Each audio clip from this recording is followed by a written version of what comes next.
지금부터 2025년 기록관리 정책 포럼의 종합 토론을 시작하겠습니다. 종합 토론을 위해서 우리 연단에 자리하신 우리 발표자 그리고 좌장 토론자분들을 큰 박수로 맞이해 주시기 바랍니다. 지난 1시간 발표 1, 2를 통해서 훌륭한 발표였습니다. 내용을 잘 들었고요. 이제 종합 토론에서는 좀 더 심층적으로 구체적인 내용을 짚어보는 시간을 갖도록 하겠습니다. 그럼 우리 종합 토론의 좌장이신 이화여대 정영경 교수님께 토론 진행을 넘기도록 하겠습니다. 네. 안녕하십니까. 이화여자대학교 정영경 교수입니다. 오늘 회의에 참석해 주신 여러분께 감사의 말씀을 드립니다. 오늘 상당히 중요한 내용의 발표를 들었는데요.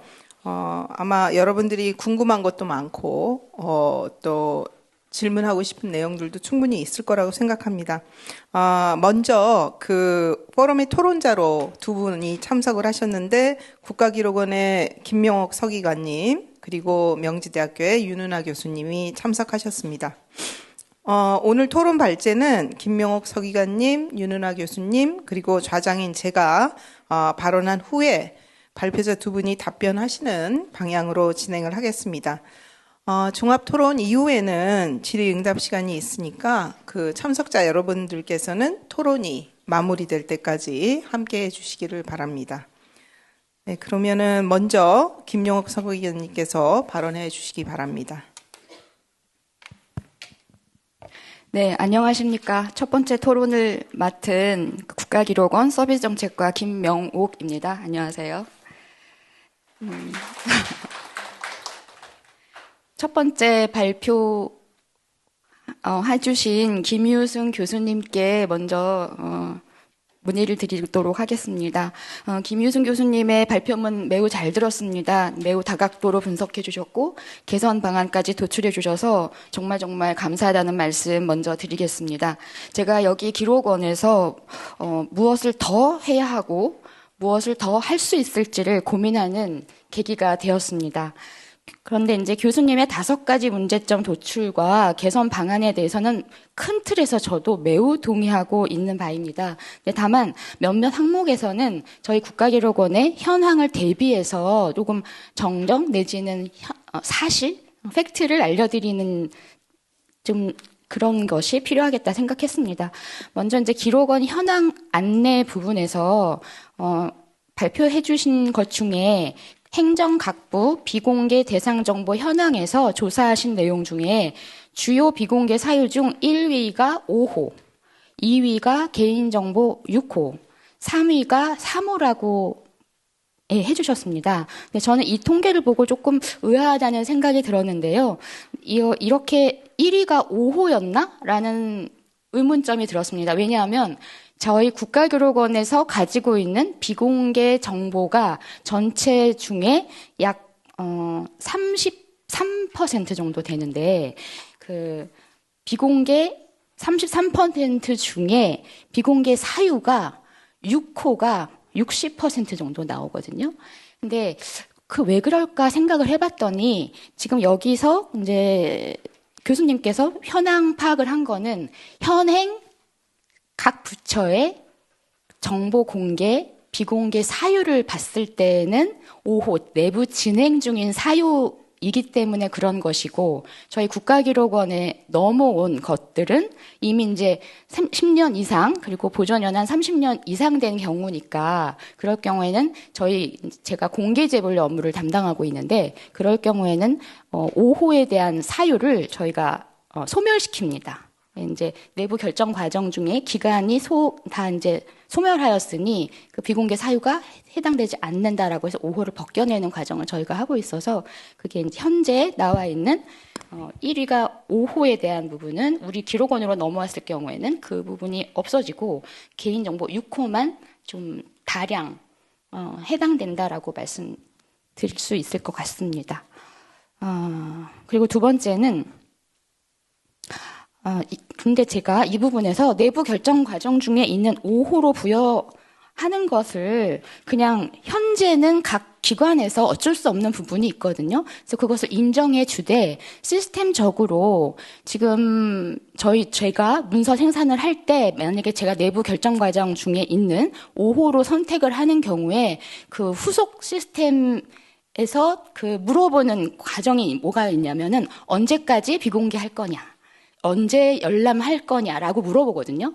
그래서 지금은 뭐 제가 오늘 날짜로 정하면 오늘 날짜로 제가 기한을 하면 3개월 후에는 공개할 거야 라고 선택을 하면은 그게 기간이 딱 정해져요. 그래서 3개월 후에 대국민 공개로 바뀌는데 이것을 제가 생각하기에 기간을 뭐 1년이면 1년, 3년이면 3년, 5년, 최대치를 한 5년까지만 잡아주면은 그 이상 계속 비공개 5호 사유로 계속 비공개하는 거는 없어지지 않을까라는 생각을 해봤습니다. 두 번째는 비공개 대상 정보 세부 기준이 지금 많이 현행화되지 못하였고 추상적이다라는 지적을 해주셨는데 맞습니다. 예, 정말 이거 맞는 지적이시고요. 저희 근데 기록원의 경우는 국가기록원 정보공개 운영 규정의 별표에 비공개 대상 기준을 2022년 6월 기준으로 올려놨습니다. 근데 22년에 올려놨기 때문에 교수님의 말씀하신 대로 3년 단위로 점검을 하고 갱신을 하라라고 하는 말씀을 주셔서 제가 이제 2022년 6월에 만들었으니까 3년이 지나고 올해 했어야 되는데 제가 미처 못했기 때문에 내년에는 이것을 대상 세부 기준을 좀 업그레이드 해야겠다라는 생각을 했습니다. 한번 내년도 업무 계획에 추가해 보도록 하겠습니다. 지금도 현재 단위의 비공개 세부 기준은 저희 법률정보센터 행정규칙에 국가기록원 정보 공개 운영 규정 별표를 찾아보시면 나오고요. 국가기록원 홈페이지에도 자세하게 나와 있습니다. 이 대목에서 질문을 드리도록 하겠습니다. 이렇게 비공개 세부 기준이 포괄적인데 포괄적일 수밖에 없는 사정을 말씀드리면서 포괄적 비공개 관행 그리고 비공개 정보의 포괄성 이 지적에는 매우 공감하지만 저로서는 이 고민에 대해서 정답을 아직 찾지를 못했습니다. 근데 아이디어 차원에서 이제 말씀을 드리자면 이 추상적인 세부 기준에 적용되는 실제 기록물 처를 저희가 계속 나열하면서 적시하고 그것을 학습 데이터로 계속 축적해 놓는다면 조금씩 추상성에서 구체성으로 나타날 것이다라는 가설을 한번 만들어 보았습니다. 혹시 이 방법 말고 교수님께서 생각하시는 포괄성이 아닌 구체성을 담아내기 위한 내용적 부분을 담아내기 위한 손에 잡히는 방안이 있다면 제안해 줄 수 있는지 여쭤보겠습니다. 기타 나머지는 개선 방안 중에 서비스 방식 표준화, 데이터 원칙 준수에 대해서는 시스템적인 부분이라서 이 정보공개 포털을 운영하고 있는 정보공개 제도를 관장하는 정보공개과와 시스템 차원에서 조금 더 협력해 나가야 될 것으로 판단되어서 이 부분은 내용을 더 심화하고 효능감 있게 적용될 수 있는 제안으로 더 추가되어서 나중에 협의 테이블을 만들었으면 정말 좋겠다는 생각을 했습니다. 마지막으로 국민의 알 권리와 그 보호 법익 간의 조화를 추구하자는 결론에는 정말 저도 같은 생각을 가지고 있습니다. 이를 위한 방안으로 저희 기록원에서 연구 세미나를 2023년 10월에 기록물 비공개 결정 공익성 검토 사례 및 절차 도입 방안에 관하여 발표했던 적이 있고 그 자료는 홈페이지에 올라가 있습니다. 이거는 영국에서 하는 사례를 저희가 한번 검토해서 적용해 보려고 했던 것인데 아직 실현은 되지 않았습니다. 그리고 특히 이번 이재명 정부에서 국정과제 123개 중에 14-5번 과제로 국민의 알 권리 보장을 위한 정보공개, 기록물 관리 투명성 강화를 위해서 저희가 실행 계획을 준비 중에 있습니다. 이 과제가 본격화되면 따로 발표를 드리거나 논의 드리는 기회를 가져와 보도록 하겠습니다. 두 번째 발표에 대해서 말씀드리겠습니다. 개인정보 보호 정책과 기록관리, 개인정보 보호와 공개 활용을 위한 마스킹 처리 기술에 대해서 최복희 대표님께서 발표를 해주셨는데 정말 놀랍도록 기술이 발전하고 있구나라고 느꼈습니다. 저희도 바로 이 기술을 적용해보고 싶습니다. 예. 그런데 발표하신 대로라면은 지금 정형화된 패턴화된 데이터의 경우는 그 정확률이 높은 것을 알 수 있는데, 저희도 이것을 한번 해봤거든요. 근데 저희가 가지고 있는 기록물이 패턴화된 주민등록번호, 군번, 사건번호, 여권번호, 이런 패턴화된 것만 있는 것이 아니잖아요. 그죠? 이름, 주소, 피해자, 가해자, 신청인, 민원인, 신청인 A, B, C, 이런 식으로 굉장히 난해하게 적용되어 있어서 제일 어려운 부분은 성병, 이름, 이것을 탐지하는 게 굉장히 어려운 것으로 알고 있습니다. 그래서 특히 또 필기체로 되어 있는 스캔본은 OCR로도 검출되지 않은 영역이어서 미탐, 오탐, 과탐, 이 세 가지 탐이 제일 문제로 저는 알고 있습니다. 이 한계를 극복할 수 있는 기술적 진보나 발전 방향이 있는지 궁금합니다. 특히 최근에 개인정보보호위원회에서 추진 중인 이렇게 비식별화, 마스킹하는 정보가 중요한 게 아니고 그것보다 더 나아가서 가명정보, A군, B군, A군과 B군의 사기를 신고한 C군, 이런 식으로 가명정보하는 법제화가 지금 진행되고 있는데, 가명정보를 위한 기술적 제한이 가능한지도 문의드리겠습니다. 저희 국가기록원에서는 이 부분에 대해서 공개 제분류를 진흥화하고 AI 기술을 적용하여 마스킹까지 하는 서비스 모델을 저희가 R&D 사업을 진행하고 있습니다. 올해 이 AI를 활용한 공개 제분류 비식별화 서비스 모델 연구가 완성이 되고 그것을 POC를 통해서 실증이 어느 정도 되면 26년부터 기능 도입을 하려고 계획 중에 있습니다. 결론이 나오면 공유하도록 하겠습니다. 예, 이상입니다. 네, 감사합니다. 이번에는 두 번째 토론자인 윤은아 교수님께서 말씀해 주시겠습니다. 네, 안녕하세요. 명지대학교 윤은아입니다. 저는 한 세 가지 정도의 질문을 준비했는데요. 일단 발표자 김순 교수님과 또 죄송합니다. 네, 최복희 대표님. 질문을 드리지만 사실 이 정보공개 청구에 관련된 정보공개 제도에 관련된 여러 가지 이슈는 저희 기록관에서도 굉장히 관심이 많을 거라고 생각이 듭니다. 그래서 플라워나 아니면 또 기록원 선생님께서 답변을 해주셔도 저는 괜찮을 것 같습니다. 예. 처음에 김윤승 교수님 발표에 비공개 세부 기준이 너무 추상적이고 또 여러 가지 이유로 실효성이 좀 떨어진다라는 지적을 좀 해주셨는데요.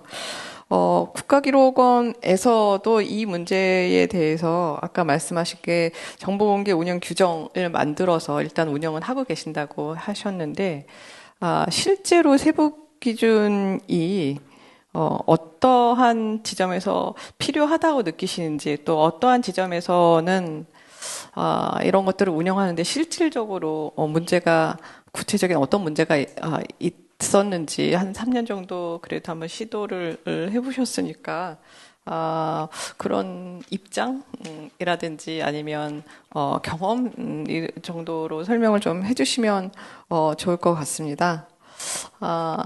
또 두 번째 저희 질문은요. 아까 잠시 이야기를 나눴는데 AI를 통한 개인정보 처리에 있어서 많은 부분 기술적으로 진일보했지만 또 그렇지 못한 부분이 있어서 오류라든지 이런 부분이 또 없을 수 없는데 이러한 품질 요건은 어떻게 검증할 수 있는지 실질적으로 저희가 이제 AI가 도입되면 많은 부분의 어떤 업무 프로세스가 변화할 거라고 예상이 드는데 이러한 새로운 AI를 통한 개인정보 처리 기술의 발전이 기록관리 업무에는 또 어떤 영향을 끼칠 수 있는지 궁금합니다. 마지막으로 이건 제가 계속 두 발표를 들으면서 들었던 생각인데요. 결국 이런 AI라는 새로운 기술이 정보공개 제도에 들어오는 건 사실 단순히 기술만 들어오는 이슈는 아니라고 생각이 듭니다. 처음에는 어떠한 편의성 때문에 기술이 도입이 되지만 궁극적으로는 이런 것들이 많은 업무라든지 어떠한 제도를 변화시키는 어떤 기폭자가 될 수 있다라고 저는 생각이 들거든요. 그래서 혹시 플로에 계시거나 아니면 발표하시는 분들 중에 이러한 정보공개 AI 기술이 정보공개율이라든지 정보공개 처리에는 실질적으로 어떠한 영향력을 미칠 수 있을 것 같다라고 예측을 좀 하시는지 궁금합니다. 예, 이상입니다. 네, 감사합니다. 그러면 제가 이제 들은 그 발표에 관한 질문을 드리도록 하겠습니다. 저는 두 가지의 이 주제 발표가 너무 재미있었고요, 사실. 그리고 좀 많은 생각을 하게 해주었던, 주제라고 생각합니다. 자, 먼저 김유승 교수님께 드리고 싶은 질문은 사실 비공개 대상 정보 세부 기준이 필요하다라는 거는 많은 사람들이 느낄 것 같아요. 그걸 담당하고 있는 사람들은 이거 어떡하지? 하는 경우가 많은데 왜 안 만들까? 왜 안 만들까라는 거에 이제 제가 분명히 이유가 있을 거라고 생각을 하고요. 또 한 가지는 그럼 어떻게 이 비공개 대상 정보 세부 기준을 만들게 할 수 있을까? 자, 그 다음에는 세부 기준 만들고 난 다음에 어떻게 실행할 수 있게 만들 수 있을까? 이게 거의 세 단계로 나가는 것 같아요. 사실 우리가 법조항은 분명히 있습니다. 법조항은 있는데 법을 지키지 않는 이유는 그거에 대한 페널티가 너무 가벼운 거예요. 그러니까 아예 안 만들면 제일 좋고, 없으면은 그냥 없기 때문에 그냥 그걸 판단하는 사람들이 그때마다, 아까 얘기 나왔던 여러 가지 원인들 있잖아요. 개인정보 보호, 공정한 업무 지장, 국민 생명 등 공익 침해. 그걸로 이제 갖다가 이제 붙이는 거죠. 그렇게 하고 이제 넘어가고 이런 것들이 반복이 되는 거라고 생각을 합니다.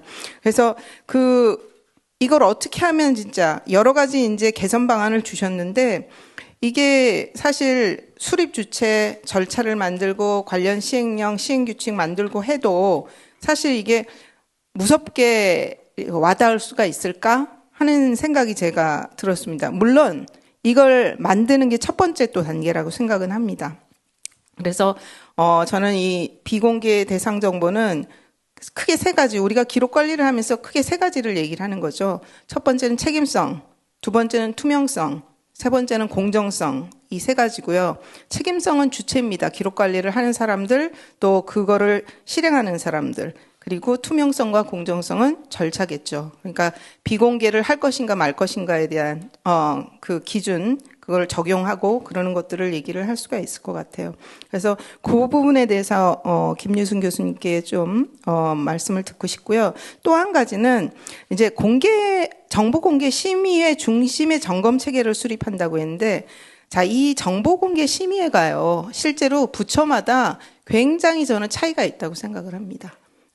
그래서 가끔은 좀 까다로운 위원들은 별로 심의회 위원으로 모시고 싶어 하지 않는 경향이 있어요. 그냥 다 좋은 게 좋은 거니까 하면서 그런 분들, 그러니까 무난하신 분들을 이제 하는 경우가 굉장히 많거든요. 그래서 단순히 정보공개 심의회 중심으로 점검 체계를 수립해서 될까? 그 부분이 제가 좀 그러고, 이게 공정하고 투명하게 되려면 좀 더 날카로운 잣대가 필요하지 않을까? 그런 부분이 저는 좀 생각이 들었습니다. 그래서 그 두 가지를 김유승 교수님께 여쭙고 싶고요. 최복희 이사님께는 제가 이 문서 분류 모듈에 대해서 이렇게 보면서 조금 궁금했던 게, 지금 인공지능 모델 데이터 세트라고 해가지고 있는 게 이렇게 정해져 있잖아요. 여기에 해당되지 않는 걸로 혹시 새로운 게 나온다면, 그러면은 그 데이터 세트가 또 하나 이렇게 만들어지게 지금 다 가능한가요? 그래서 그 부분 한번 여쭤보고 싶고, 또 한 가지는 제가 항상 은행에 가서 이렇게 사인을, 이제 요새는 통장 같은 거 하면은 이제 그 찾을 때 사인을 하는데 제 사인이 맨날 바뀌어요. 어떤 날 막 급할 때는 막 대충 막 이렇게 쓰고 해서 내 사인이 비슷하긴 한데 계속 바뀌는데 이거를 내 사인이라고 얘네가 인식을 하는 걸까? 이 이미지가 계속 바뀌는데 이게 과연 누구의 이 사인이 진짜 내 사인이지? 나도 가끔은 이게 내 사인인가? 이때 막 너무 급하게 하고 갔네. 이런 생각이 들 때가 있단 말이에요. 그래서 그런 경우에 어떤 이거를 적용하는 데 있어서 어떤 한계나 이런 것들이 있지 않을까 하는 부분. 그리고 사실 그 모든 그 안에 들어가 있는 개인정보라고 하는 것은 기술 내용이라는 게 좀 획일화된 부분도 있지만 또 다른 우리가 흔히 이제 도서관이나 이런 데서 이제 메타데이터라는 얘기를 표현을 많이 하는데 이 메타가 굉장히 여러 유형이 나올 수가 있거든요. 그리고 어디까지 해주느냐가 지금 고민거리인 거예요. 그래서 그런 것들을 이제 얼만큼 커버를 할 수가 있는지 그런 것들에 대해서 말씀을 해주시면 감사하겠습니다. 이상입니다. 먼저 김유승 교수님께서 말씀해 주시기 바랍니다. 네. 여러 가지 질문하고 토론해 주셔서 너무 감사합니다. 이런 비공개 대상 정보 세부 기준에 대한 그 고민을 이렇게 같이 공유해 주실 수 있는 자리가 돼서 너무 반갑고요. 일단 먼저 김용옥 서기관님에 대한 질문해 주신 것에 대해서 답변을 먼저 드리면, 일단 제가 보여드린 데이터는 행정각부, 중앙행정부처 비공개 대상 정보 세부 기준입니다. 사실은 국가기록원은 행정청인 동시에 내셔널 아카이브입니다. 그런 점에서는 이게 정보 공개와 기록물 공개가 공존하는 기관입니다. 이 경계가 사실은 굉장히 모호할 수도 있고요. 이게 청구하는 사람조차도 내가 이거 기록물 공개를 청구를 해야 되는지 행정정보 공개를 청구해야 되는지조차도 이제 헷갈려 하십니다. 사실은 내셔널 아카이브는 정확하게 얘기하면 정보 공개보다는 기록물 공개가 더 커져야 되는 기관이 맞는 것 같고요. 그런 점에서 이제 국가기록원에서 이제 실제로 이제 뭐 비공개 대상 현황 정보 조사하신 내용이 이제 제가 말씀드린 거랑 차이가 있을 수 있다라는 점 저도 좀 이해가 되는 부분이 좀 있습니다. 그리고 두 번째로 말씀하신 포괄성 문제를 해결하는 방식, 그리고 손에 잡히는 방식은 무엇인가? 이제 정영경 교수님께서 말씀하신 이게 세부 기준 이거 어떻게 강제할 것인가, 이 부분이랑 또 맞닿아 있는 것 같습니다. 제가 그래서 이게 정보공개 심의의 중심의 어떤 세부 기준 개선 방안을 좀 말씀을 드렸는데, 저는 첫 번째 왜 정보공개 심의를 얘기했냐면, 없는 제도 만들지 말고 있는 거나 잘 쓰자, 그렇게 생각했습니다. 있는 제도 쓰자. 있는 제도, 그게 가장 현실적이다. 그래서 있는 제도를 잘 활용했으면 한다. 세부 기준 만드시는데 용역을 많이 또 주시죠. 이게 간단한 작업이 아니기 때문에 용역을 주십니다. 그래서 이 세부 기준이 만들어지는 과정, 그리고 이후에 운영되는 과정에서 정보공개 심의회가 좀 역할을 했으면 좋겠다는 게 제 생각이고, 그런데 이제 정영경 교수님 말씀하신 거 맞습니다. 이게 정보공개 심의의 또 문제, 사실은 근데 이거 어나더 스토리입니다. 이게 정보공개 심의 자체의 문제는 이 세부 기준 운영에 관련된 것뿐만 아니라 정보공개 제도 자체에도 아주 큰 영향을 미치기 때문에 점점 눈덩이처럼 이렇게 막 굴러가면서 얘기가 커집니다. 정보공개 심의의 어떤 문제 그 부분은 좀 다른 기회에 우리가 또 다른 선생님들 또 모셔놓고 같이 좀 심도 깊게 얘기할 수 있었으면 좋겠고요. 그러면 그러면 언제 어떻게 강제할 것이냐라는 정영경 교수님 말씀에는 사실은 저는 있는 제도, 정보공개 종합평가에서 비공개 대상 세부 기준의 배점을 대폭 늘리자. 그리고 평가 기준도 질적 평가 부분을 좀 대폭 강화시키자. 그리고 이 종합평가 결과를 국무회의에서 아주 주요한 건으로 다뤄보자. 그래서 언론에 대문짝만하게 나오자. 그래서 점수 잘 받은 기관장님은 어깨가 으쓱하게 만들어드리자.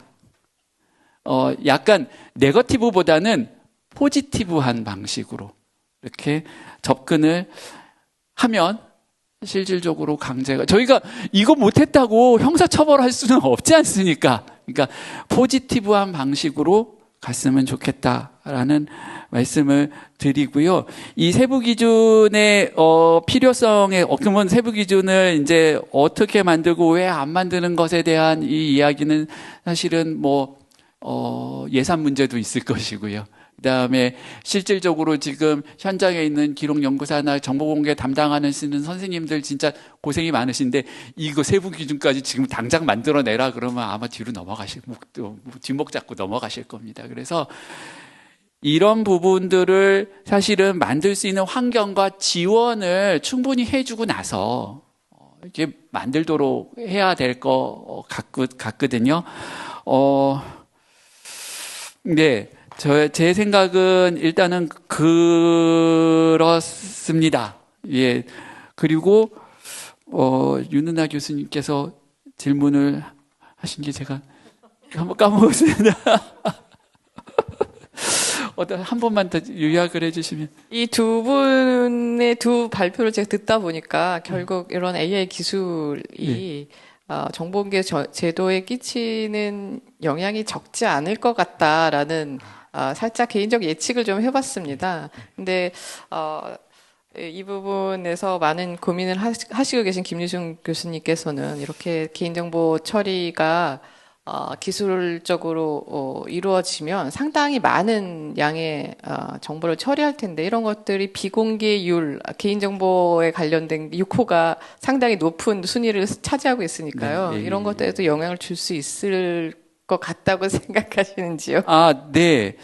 일단은 최복희 대표님께서 말씀하신 그 기술이 좀 완성이 된다면 정말 현장에서 이 비공개 대상 정보나 아니면 실제로 비공개 분류를 하시는 이런 선생님들의 수고를 많이 덜어 주실 수 있을 것 같아요. 하지만 지금 현 단계에서는 이게 98%라는 게 조금 마음에 걸립니다.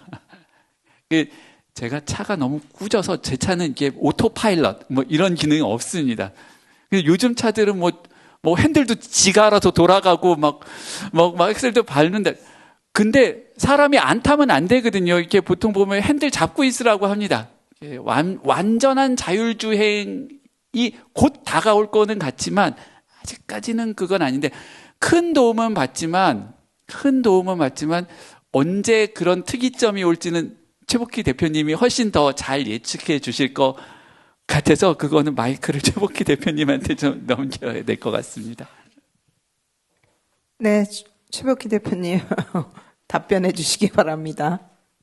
어려운 거를 저를 시키신 것 같습니다.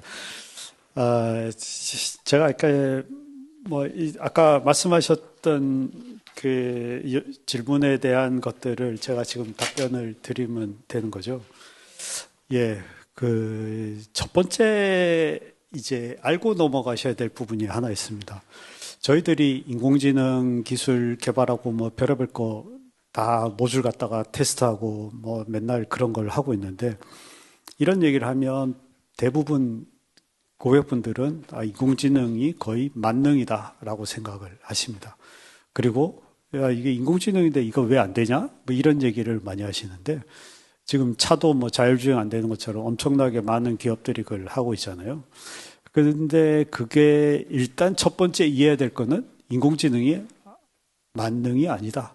앞으로 언제 만능이 될지 잘 모르겠지만 아무리 학습하고 해도 사람만큼 판단할 수는 없다. 그래서 저희들이 이제 이런 사업들을 하면서 이런 얘기를 합니다. 아까 얘기했듯이 OCR 인식률이 뭐 95%입니다. 98%입니다. 그러면 그렇지, 그 100% 안 되겠지. 손으로 쓴 거 탐지하기 어렵잖아. 뭐 이런 거 얘기 많이 하시는데, 야, 그런데 이거는 왜 탐지가 안 됐냐? 이런 얘기를 많이 하시는 거죠. 내가 보기엔 얘기 잘 될 것 같은데? 뭐 이런 거죠. 근데 그런 것들이 저희들이 이런 걸 하면서 제일 어려운 것 중에 하나입니다. 인공지능으로 별의별 거를 다 하고 다 될 것 같지만 사실은 아직도 완전하지 않다. 앞으로 언제 완전해질지도 사실은 잘 모르고. 근데 또 하나 문제는 저희가 그것을 뭐 개인정보다 뭐다 판단해서 탐지를 했는데 이게 과탐이 나오는 경우가 저희는 제일 골치 아픈 문제입니다. 물론 미탐이라고 해서 탐지 안 되는 것도 문제지만 탐지했는데 이게 개인정보가 아닌데 얘를 왜 탐지했냐? 뭐 이런 것도 사실은 저희는 고민입니다. 그래서 그냥 오탐이라고 얘기하면 오탐 안에는 미탐도 있고요. 탐지 못한 것도 있고 과탐으로 해서 탐지되는 것도 있어요. 예를 들어서 제일 골치 아픈 것 중에 하나가 만약에 숫자를 갖고 얘기한다면 여권번호 같은 경우 여권번호가 앞에 영문자 하나에 뒤에 10자리가 여권번호인데 그게 문서분류 번호에 들어가는 경우가 굉장히 많아요. 그런 것들 탐지돼서 우리가 마스킹을 했다. 아니면 개인정보 탐지해서 차단했다. 그러면 야 얘는 여권번호인데 왜 여권번호가 아니고 문서번호인데 왜 했냐. 뭐 이런 얘기가 나온 거죠. 그런 것들이 사람이 아닌 이상은 잘 탐지하기 그러니까 정확하게 탐지하기가 좀 어려운 부분인데 장비는 뭐 솔루션들은 그런 대로 얘를 판단해서 잡아내는 거죠.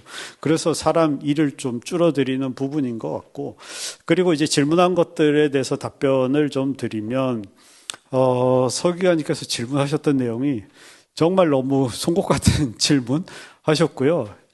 정말 말하고 싶지 않은 그런 부분을 질문하셨습니다.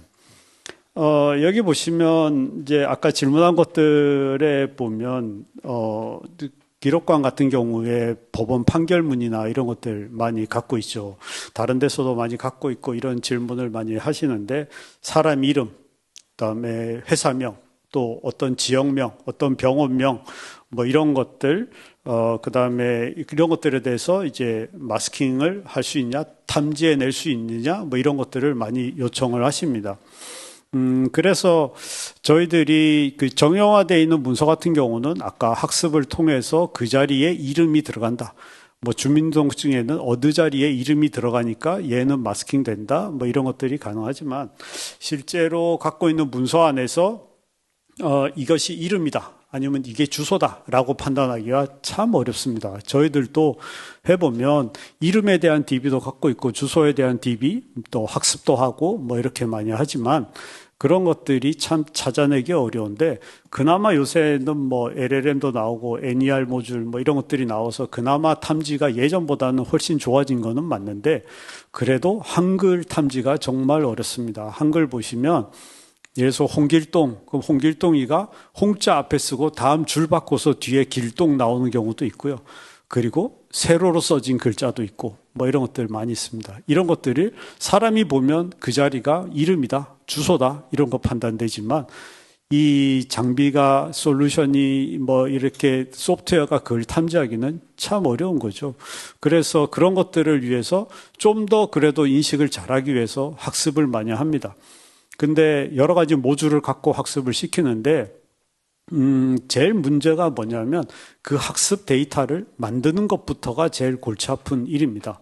그래서 첫 번째는 이제 법원 판결문을 내가 마스킹 하겠다. 이름, 주소 마스킹 하겠다. 이러면은 사실 법원 판결문이 저희가 갖고 있는 데이터셋이 그렇게 많지 않거든요. 그런 것들이 오픈되지도 않고. 그러면은 제일 먼저 국가기록원에서 이런 걸 한다. 그러면 국가기록원에서 갖고 있는 데이터를 일단은 외부로 갖고 나갈 수는 없으니까 저희가 들어와서 그것을 데이터셋 만드는 작업부터 해야 됩니다. 제가 아까 그 데이터셋 만드는 작업 자체가 인형의 눈깔 붙이기라고 얘기했지 않습니까? 그게 하나하나 글자 하나하나를 인식해야 됩니다. 이 부분은 이름이야. 그리고 홍길동이 성춘향을 만났다. 그리고 여기 조사가 뭐가 붙으니까 얘는 이름이야. 뭐 이런 걸 판단하죠. 그런데 그런 것도 있고 어떤 부분에는 이런 것도 있죠. 피의자 누구 홍길동, 뭐 피해자 송춘향 뭐 이렇게 써진 것들도 있어요. 그러면 그런 것들 다음에 나오는 글자들이 이름이다, 주소다 이런 거를 판단할 수 있는 데이터셋을 많이 만들어야 됩니다. 그게 얼마나 많이 만드느냐에 따라서 얘가 학습에 대한 성능이 좋아지고 그것을 갖고 얼마나 잘 찾아낼 수 있느냐가 판정되는 거죠. 만약에 줄바꿈이 일어났다. 줄바꿈 당연히 일어날 거다. 한글은. 그러면은 줄바꿈이 일어나더라도 솔루션에서는 줄을 붙여서 읽는 방법으로 뭐 전처리를 한다든가 뭐 이런 알고리즘이 또 들어가야 되겠죠. 그런 것처럼 문서 안에 있는 내용들에서 그렇게 한글에서 찾는 거가 정말 어려운 일입니다. 그리고 그런 것들을 하기 위해서 학습을 정말 많이 해야 되는데 학습을 한다는 말은 제일 먼저 데이터셋부터 만들어야 됩니다. 그래서 데이터셋 만드는 작업이 어마어마하게 오래 걸립니다. 예전에도 지금 계속 나라에서 저런 걸 했어요. 데이터셋 만드는 사업을 했습니다. 한 데이터셋 하나 만드는데 18억씩 줬어요. 그러니까 예를 들어서 공문서에 대해서 뭐 몇십만 장의 데이터셋을 만들어라. 6개월 동안 그때 만드는데 나라에서 18억 준다. 뭐 이런 거였어요. 그런 거 만들고 그다음에 우리 요새 음성 인식도 하잖아요. 한글 인식 하지 않습니까? 한글 인식하는 거 데이터셋 음성으로 된 거를 읽어서 텍스트로 바꾸는 거 18억. 뭐 이래갖고 어마어마하게 돈을 투자해서 그나마 AI 허브에서 많이 공개를 했습니다. 그래서 그걸 가지고 이 인공지능 회사들이나 이런 데들은 이제 학습을 그걸로 하죠. 근데 문제는 학습을 했는데 이게 오탐이 너무 많은 거예요. 그 사람들은 써놨는데 사실 그 데이터 사업을 한 분들은 그게 오탐이 났는지 아닌지를 판단할 수가 없거든요. 그래서 저희들은 실제로 쓰다 보니까 그게 오탐이 나오는 거죠. 오탐 나오면 어떻게 되냐면 아까 말한 학교란 글자가 써졌는데 이거를 학교란 글자를 읽지 않고 다른 글자로 읽었어요. 다른 글자로 오타가 났어요. 그러면은 인공지능 솔루션은 그거를 뭘로 판단할지가 헷갈리는 거죠. 이런 것들에 정말 많은 문제가 있는데 어쨌거나 데이터셋을 만드는 문제 또 하나, 그리고 만약에 국가기록원에서 판결문에 대해서 내가 이름, 주소, 뭐 위치 뭐 이런 것들을 마스킹한다 이러면 첫 번째 데이터셋 만드는 거, 두 번째는 얘가 완벽하게 될 수가 없다고 그랬지 않습니까? 그러다 보니까 결국은 사람이 들어가서 한 번은 마스킹된 거를 열어봐야 되고 열어본 다음에 그것을 잘못됐네? 그럼 수동으로 이거를 바꿔줘야 되는 그런 일이 반드시 들어가야 된다. 그리고 이게 그냥 주민등록번호나 뭐 여권번호 이렇게 패턴이 있는 거를 잡아내는 거는 그나마 좀 오탐이 적지만 이렇게 한글에서 줄줄줄 나와 있는 것에서 사람만큼 찾아낼 수 있는 방법은 거의 없다. 그래서 어찌 보면 솔루션을 도입하는 비용보다도 더 많은 비용이 데이터셋 만드는 인건비, 그 다음에 그것을 다 만들어서 툴을 돌려서 우리가 데이터를 몇 개 서버를 갖고 있는 거를 마스킹을 한 번에 쭉 했다. 그러면 그것이 진짜 마스킹이 제대로 됐는지 우리가 서비스할 수 있을 만큼이 됐는지 확인할 수 있는 그런 인건비의 부분이 아마 굉장히 많이 들어갈 것이다. 이렇게 저는 생각을 하고 있고요. 그리고 그 외에 나와 있는 패턴들, 그러니까 뭐 그 아까 말씀드렸던 패턴이 없는 문서들, 문서의 어떤 뭐 문서 번호라든가 뭐 이런 것들에 대한 탐지는 할 수는 있는데 그것이 그거를 탐지하다 보면 다른 문서에 대한 과탐이 생기는 것을 저희는 제일 우려를 하는 거죠. 그래서 문서 분류가 우리 기관은 앞에 영문자 두 자리에 뒤에 숫자 10자리다. 얘는 문서 분류야. 우리에서 쓰는 문서 분류야. 이렇게 하지만 그것이 나중에 다른 문서에서는 그게 과탐으로 나와서 마스킹돼서 야 얘가 왜 안 보이냐? 얘는 문서 번호도 아닌데 뭐 이런 것들에서에 대한 부분이 저희들은 제일 걱정되는 부분이죠. 그래서 오탐도 중요한 부분이고 또 과탐도 사실은 제일 중요한 부분이라고 생각합니다. 그래서 결국은 이게 수동으로 한 번은 더 봐야 되는 그런 문제가 좀 생기지 않나 생각하고요. 그리고 여러 가지 이제 가명 정보에 대해서도 이거는 A 업체가 뭐 홍땡땡을 뭐 성땡땡을 어떻게 했다 뭐 이런 것들 나오지 않습니까? 그런 가명 처리하는 것도 여러 가지 NER이나 LLM 써서 이렇게 하죠.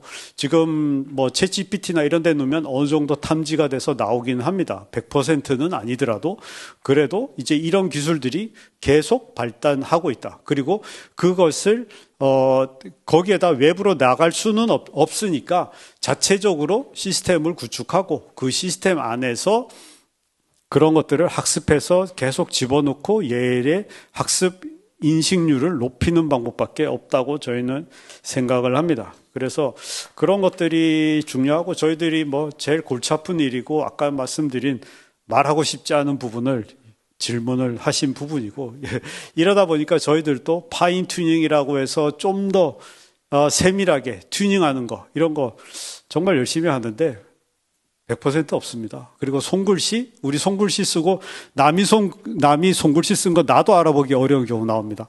그리고 그 손글씨가 내목 하나에 정확하게 들어가면 상관없는데 그것을 막 흘려 쓰지 않습니까? 흘려 쓰고 제가 아까 얘기했던 저희가 사업을 하다 보니까 대출 신청서에 담당자가 대각선으로 연필로 주민번호 써놓고 전화번호 막 써놓은 거죠. 이거 읽으려면 기계로 읽을 수 없거든요. 그래서 결국 사람이 한 번은 봐야 된다. 나중에 인공지능이 정말 잘 된다 하더라도 그거 읽어낼 수 있을까? 뭐 이런 생각이 들고요. 그리고 뭐 사인 이미지 같은 경우도 그게 내 사인인가 남의 사인인가 판단하기 사실 참 어려운데 그것도 역시 학습하는 방법밖에 없습니다. 데이터 학습한다는 얘기는 뭐냐면 저희가 한 문서를 학습하는데 보통 한 1000장 정도에서 2000장 정도를 레이블링 작업을 합니다. 그러면은 한 보름 정도 걸립니다. 한 문서를 레이블링 작업하는데 보름 걸립니다. 그린 다음에 그것을 학습하는 소프트웨어에다 넣고 학습 돌립니다. 학습 돌리면 문서가 똑바로 됐을 수도 있고 살짝 기울어졌을 수도 있고 뒤집어질 수도 있잖아요. 그거를 한 문서를 한 6000번 정도를 돌립니다. 이쪽도 돌리고 저쪽도 돌리고 뭐 화질도 좋게 했다, 나쁘게 했다, 막 별의별 거를 다, 그거는 이제 저희가 정하기 나름이겠지만, 뭐 그렇게 해서 정말 그만큼을 돌려서 한 문서를 인식할 수 있도록 학습시킵니다. 그래도 인식률이 한 97%, 뭐 95% 나옵니다.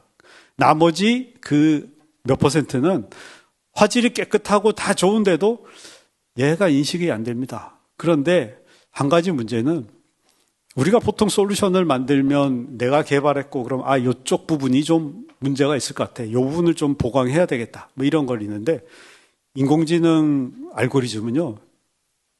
국내 사람들이 개발한 게 아니지 않습니까? 오만 사람들이 다 개발해서 거기다가 올려놓는 거거든요. 오픈소스도 쓰고 그걸 갖고 전처리도 해보고 후처리도 해보고 뭐 이러다 보니까 어디에서 문제 생겼는지 개발자도 알 수 없습니다. 저희들도 알 수 없습니다. 그런 부분들의 한계가 좀 있는 거죠. 그래서 그런 것들은 그거를 만든 뭐 챗GPT나 뭐 이런 데서 하는 거죠. 그 알고리즘을 갖다 저희가 쓸 뿐이지 그것을 LLM을 한국에서 다 개발하거나 이렇게 할 수 없습니다. 그 오픈 AI에 들어가 있는 소스 우리가 개발할 수 없거든요. LLM 오픈 소스로 많이 쓰고 있지 않습니까? 그거 한국에서 개발할 수가 없어요. 그러다 보니까 문제가 생기면 어디에서 문제 생겼는지 알 수가 없어요. 그 다음에 얘는 왜 안 됐지? 답은 학습 좀 더 해보자. 이런 방법으로 학습해보고 그 다음에 안 되는 부분이 나오기 때문에 전처리를 많이 하는 겁니다. 전처리 많이 하고 후처리도 많이 하고 그래서 되도록이면 정확성을 높이려고 그렇게 하는 거죠. 뭐 지문도 마찬가지입니다. 지문 마스킹 하거나 하는 것들도 지문들을 굉장히 학습을 많이 시켰더니까 QR코드도 마스킹 되더라. 뭐 이런 거 나오죠.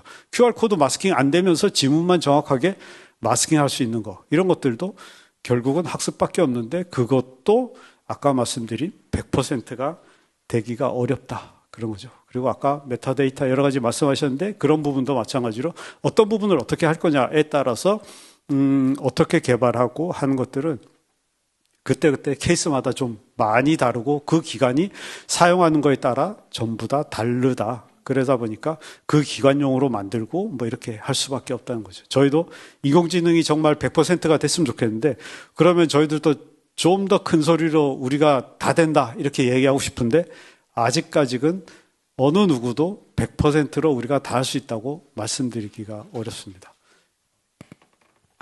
네. 두 분, 답변 너무 감사드립니다. 자, 그러면, 여기 참석하신 분들 중에서 혹시 더 추가적으로 궁금하신 부분이 있거나 말씀하실 내용이 있으면은 발언해 주시기 바랍니다. 네. 마이크를. 예, 안녕하세요. 저는 외교부 외교사료팀에서 온 사무관입니다. 저는 사실 이제 오늘 그 첫 번째 주제가 기록물 공개를 담당하는 입장으로서 그 관련된 뭔가 새로운 기준, 제언이랄까 이런 게 있는 줄 알고 왔습니다. 근데 여튼 이제 그 교수님께서 계속 말씀하신 비공개 대상 정보 세부 기준 이거를 강화한다든지 뭐 하는 건 굉장히 중요한 것 같고요. 참고로 저희 외교부는 3년마다 주기적으로 업데이트도 하고 있고 실제 정보공개 청구가 왔을 때 그 비공개인 경우에 사유에 뭐 정보공개법 구조 몇 항 이것만 제시하는 게 아니라 부서에 따라서는 이 세부 기준은 어디에 해당된다라고 이렇게 활용을 실제 하고 있는 부서도 있다고 합니다. 그래서 이게 사실은 억지로 강제보다는 어떻게 보면 정보공개 청구를 담당하는 실무자의 매뉴얼처럼 좀 업무에 활용이 돼야지 이게 실질적으로 각 부처나 기관에서 이거를 제정을 하든지 뭔가 신경을 쓰지 그냥 뭔가 국민의 알 권리 차원, 뭔가 감시 차원 이런 차원에서만 접근을 한다면 정말 무용지물이 되지 않을까 약간 이런 우려가 있고요. 그리고 그냥 김명옥 사회관님께 약간 또 궁금한 게 있어서 말씀드리면 그 정보 공개와 또 기록물 공개는 좀 다르잖아요. 하지만 기본적으로 이제 비공개 세부 기준이라는 거를 가지고 뭔가 업무에 활용을 하실 텐데 실제 이제 기록물 공개를 하실 때도 국가기록에서 자체적으로 갖고 계신 그 비공개 대상 세부 기준을 실질적으로 많이 그 심의회라든지 이런 업무 담당자가 많이 활용을 하시는지 궁금합니다. 예.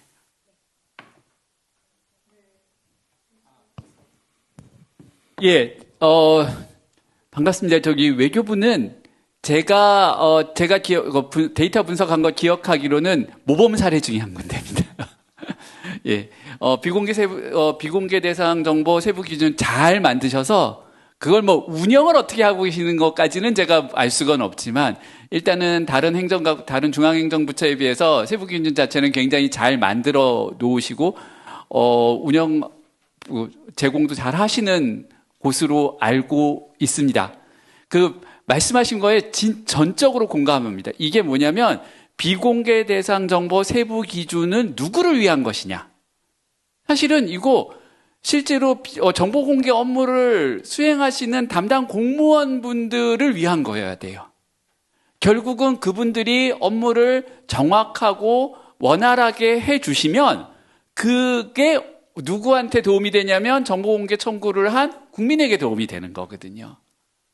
그러니까 1차적으로는 사실은 이 정보공개법 구조 1항만 보면 1호부터 8호까지 아주 해석하기가 난감합니다. 그럼 뭐 제가 어느 세월에 판례 뒤져보고 있겠습니까? 그러니까 이러한 그 세부 기준을 좀 잘 만들어 주시고 이거를 주기적으로 점검을 해서 그 실제적으로 그 업무를 하시는 선생님들이 그 매뉴얼처럼 잘 활용할 수 있도록 만들어 드려야 된다. 저도 전적으로 공감합니다. 저도 빠르게 말씀드리겠습니다. 먼저요, 저희는 정보공개 심의회와 기록물 공개 심의회를 따로 따로 운영을 하고 있고요. 정보공개 심의회는 단건으로 이의 신청이 들어왔을 때, 그때 이제 위원님들 모셔서 심의회를 하는데 그때 적용하는 것이 정보공개법 9조 1항 1호부터 9호 적용, 1호부터 8호까지 적용을 하고 두 번째 이 세부 기준도 적용을 합니다. 두 번째는 기록물 공개 관련돼서는 저희가 5년마다 공개 재분류를 하도록 돼 있지 않습니까? 의무화. 그리고 30년이 지나면 공개를 원칙으로 하고 있습니다. 이 원칙을 철저히 준수하면서 특히 외교, 통일, 안보, 수사, 정보에 관련된 경우는 공개하려면 다시 그 생산기관에게 의견 조회를 하여야 한다라고 되어 있는 그 기록물 법 35조 5항 규정도 철저히 준수하고 있습니다. 그래서 이 기록물 공개 심의회에서 30년 미만, 30년 경과 이후에 적용을 하려면은 기존의 이 비공개 정보 세부 기준 가지고는 턱도 없습니다. 예, 절대로 안 되고요. 그래서 저희가 2007년도부터 공개제분류 업무를 지금까지 약 18년간 해오면서 비공개 기록물 공개 제분류 세부 기준표라는 것들을 만들어 왔고, 그것이 지금 18년간 축적이 돼 있으며, 그 데이터는 저희 내부적으로 공개제분류 팀에서만 좀 사용하고 있는데, 이 기준표를 사용함으로써 저희가 유형별 철단위 업무를 해서 지금 판결문에 해당되는 전자기록물 판결문에 해당되는 부분은 굉장히 빠른 속도로 처리를 해서 한 건당 1.54초 걸리는 수준까지 이르렀습니다. 저희가 실제로 하고 있고, 이런 식으로 판결문 유형에 대해서는 공개제분류를 30년 미만, 30년 경과 이렇게 따로따로 관리를 해서 기술의 힘을 입어서 저희가 대량 처리를 함으로써 빨리빨리 공개를 할 수 있도록 저희 노력하고 있고, 비공개 정보에 해당되어서 공개가 안 되는 경우라 하더라도 저희가 가명 처리나 비식별화 작업을 통해서 부분 공개로 빨리 바꾸면은 저희가 홈페이지 원문 서비스라도 할 수 있게 된다라고 목표를 설정하고, 그렇다면은 이제 지금 현재 30% 정도의 비공개로 묶여 있는 것들을 다 부분 공개로 비식별화해서 올려놓으면은 공개율이 굉장히 더 높아질 거로 저는 생각하고 있습니다. 그래서 따라서 최종적으로 저희는 기술에 힘입어서, 그리고 그동안 축적된 비공개 기록물의 공개 제분류, 이것을 축적해서 이 축적된 데이터를 시스템화해서 모든 기록관이나 모든 부처에서 공이 같이 사용할 수 있도록 하는 것을 목표 설정을 하였습니다. 예. 네. 혹시 한 분 더, 네, 한 분만 더 받겠습니다. 네, 안녕하세요. 제주국제자유도시개발센터에서 온 기록물 관리 및 정보공개 업무 담당자 엄수영입니다. 김유승 교수님께서 말씀하신 것 중에서 실질적 점검면에서 관행적 비공개 위원회를 점검한다고 하셨는데요. 근데 보통 위원회 같은 경우라면 회의록 같은 경우는 그런 공개할 수 있다 치더라도 그 위원회 사람들 이름을 공개한다는 게 이거에 대해서 이 당사자들은 약간 거부감이 좀 많고, 그리고 위원회 이거 실제로 공개해가지고 이거 갖고 이 부당 압력이 들어왔을 경우 실질적으로 보호해줄 만한 게 뭐가 있느냐, 그리고 보호해줄 만한 게 있으면 그거를 설득시켜야 하는데 어떻게 설득할 만한 이런 것들이 좀 있는 건가 싶어서 좀 문의드립니다. 예, 그 부분 현장에서 많은 이 거버넌스 조직에 참여하시는 민간 위원들이 자기의 성명과 직위가 공개되는 것을 많이 꺼려하시고, 그거 하면 나 못 간다, 막 이렇게 얘기를 하세요. 근데 이거는 정확하게 말씀드리면 여러 판례와 그 다음에 정보공개법 제9조 1항 6호 마목에 의해서 국가로부터 위탁받은 임무를 수행하는 사람의 직위와 성명은 개인정보가 아닙니다. 이 부분을 좀 잘 아셔야 될 것 같고, 오히려 지금 저희 정보공개센터가 요즘에 주목하는 게 회의공개법입니다. 이제 미국에 있는 법이고요. 국무회의까지 공개되는 마당에, 이 위원회의 적극적인 공개를 좀 고려를 해야 된다라는 생각이 있고요. 하나 덧붙이면 삼위원회 위원 명단도 공개됩니다. 심지어 그렇게 무거운 결정을 하는 위원회 위원들의 명단도 공개가 되는데, 여러 가지 위원들 개인 사정이 있으시겠지만 그 부분은 정확하게 법령과 판례를 안내드리면 될 것 같습니다. 감사합니다. 네, 답변 잘 들었습니다. 오늘 좋은 발표와 깊이 있는 토론을 통해서 여기 자리해 주신 여러분들과 유튜브를 또 함께 심청해 주시는 분들께서 의미 있는 논의가 되었으리라고 생각하고요. 저희가 누군지는 다 지금 공개돼서 유튜브에 나오고 있기 때문에 여러분들이 이 자리를 떠나고 나서도 또 뭐 궁금하신 사항이나 또 의견이나 공유하고 싶은 것들이 있으면 언제라도 연락을 주시면 저희가 성심성의껏 또 의견을 드리도록 하겠습니다. 예, 오늘 이상으로 종합 토론을 마무리하겠습니다. 감사합니다. 예, 감사합니다. 우리 토론해 주시고 또 답변해 주신 또 발표자분들께 다시 한번 큰 박수 부탁드립니다. 그리고 우리 좌장님께서 질의응답은 제가 이제 받으려고 했는데 그것까지 받아주셔서 감사드리고요. 우리 유튜브에는 현재 89명이 계시는데 질의가 없어서 예. 그러면은 이상으로 2025년 기록관리 정책 포럼을 모두 마치도록 하겠습니다. 함께 하신 여러분들 같이 박수 치면서 마무리하도록 하겠습니다.